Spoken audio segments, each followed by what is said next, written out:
Make life yummy with food for your mind and tummy. Lady Yum Yum.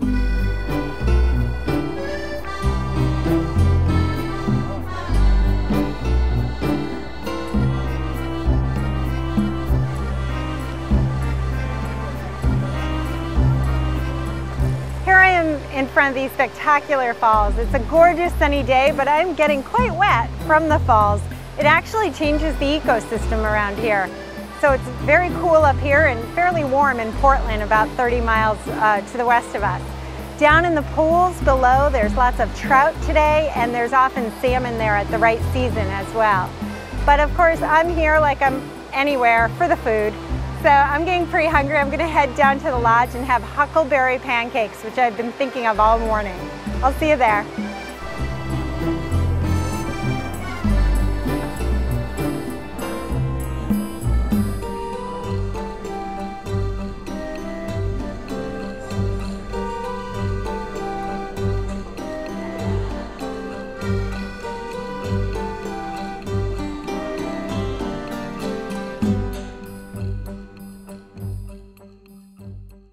Well, I've been dreaming of those pancakes I had at the falls the other day, so I decided to make some at home. And I used to buy those pancake mixes long way back, before I learned how to cook, and realized how easy pancakes are to make.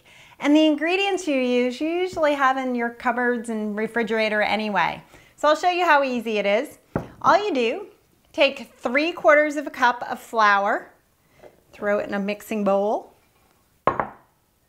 3/4 of a teaspoon of baking powder.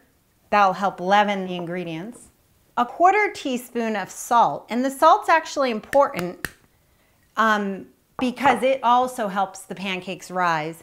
And a tablespoon of sugar. And you're just gonna whisk those,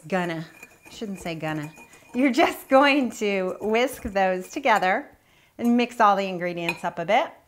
And then you'll take your wet ingredients and mix those together. And then you'll add them to the dry. So the wet ingredients are 3/4 of a cup of non-fat milk, 1 egg, and a tablespoon of melted butter.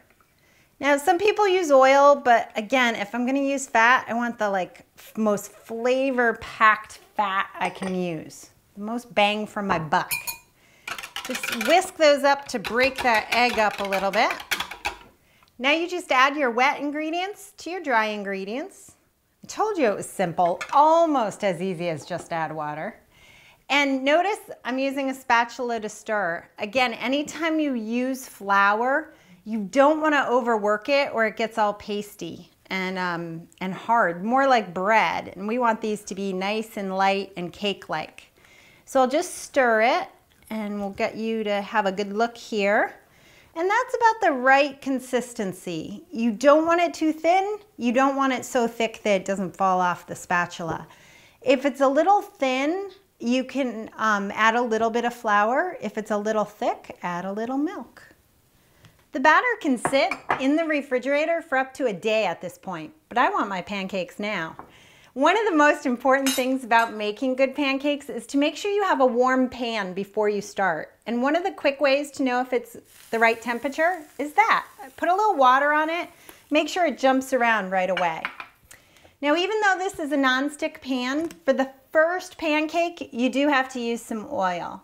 So I'm just gonna put quite a bit of oil in there, but I don't like a lot of oil in my food, so I'm actually just going to smear it around. Make sure it gets everywhere, but take most of that oil out with this paper towel. There we go. And now we're ready to pour in our pancakes. So I'm gonna make pretty big pancakes because I'm adding the berries. So just pour until it's the size you want. And then drop the berries all over the place. I'm using blueberries. Huckleberries aren't really available anywhere but the northern United States and maybe some other parts, but mostly the northern US. So just put your berries, as many as you want. I like 1 in every bite. Now it's the waiting game, and be patient. Do not flip your pancake before it's time. Watch the edges. The edges will start looking cooked, and watch the middle. Pick up a bubble and wait for it to break, one of these middle bubbles. That one just broke. I'm gonna kind of watch that one. And so you're looking for those two things, edges cooked and bubbles in the middle burst. So we're almost there. And again, be patient.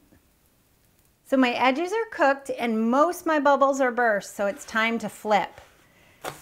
Perfect, yay. If you flip too much, then the pancake gets tough. And we want light and airy pancakes, not tough pancakes. Now the second side's a little trickier to know if it's done, but just listen, the sizzle will stop. And you kind of get a feel for how it's cooked by how it pushes back in the middle. It'll be spongy in the middle versus soft. Now the sizzling you hear now, I can tell my blueberries are starting to burst, which is a good thing because they'll taste delicious. And if you're new at pancakes, just, make a little cut like that and you can look in the middle and see if you're all the way cooked, which I am. So this pancake is done. Ooh, I can smell this is gonna be great. Now, I'm from New England, so nothing but real maple syrup goes for me. I have to swirl it all around, get every bite covered. Now, those of you who push down on the pancake with the spatula while it's cooking, don't do that. It pushes all the air out. You want it to be fluffy and light. Way better than those mixes. This might be better than that Lodge, too. I make good pancakes. I hope you try them and make them for your kids or loved ones. Enjoy.